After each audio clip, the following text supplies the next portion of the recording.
La Procura della Repubblica di Agrigento vuole fare chiarezza sulle modalità di assunzione del personale in servizio presso la Girgenti Acque SpA. L'inchiesta, coordinata dal sostituto procuratore Brunella Sardoni, è condotta dai militari del nucleo di polizia tributaria del Comando Provinciale della Guardia di Finanza di Agrigento.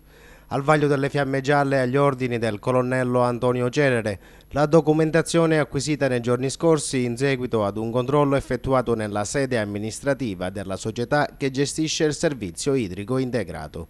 La Procura della Repubblica vuole conoscere da Girgenti Acque con quali criteri la società ha scelto il proprio personale.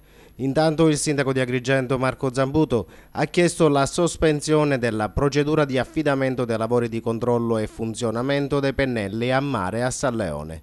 Secondo il primo cittadino, l'atto di indirizzo nasce dopo aver riscontrato una palese e sostanziale comunanza di interesse tra la ditta che ha prodotto la migliore offerta di ribasso e quella che gestisce il servizio idrico integrato. La migliore ditta della gara a cui hanno partecipato 4 ditte è stata quella della Campione Industries, di cui è titolare Marisa Campione, sorella quest'ultima di Marco, attuale amministratore delegato di Girgenti Acque. Per il sindaco Zambuto quindi sarebbe palese il conflitto di interessi tra la ditta che dovrebbe eseguire controlli alla condotta sottomarina e la società titolare della condotta stessa.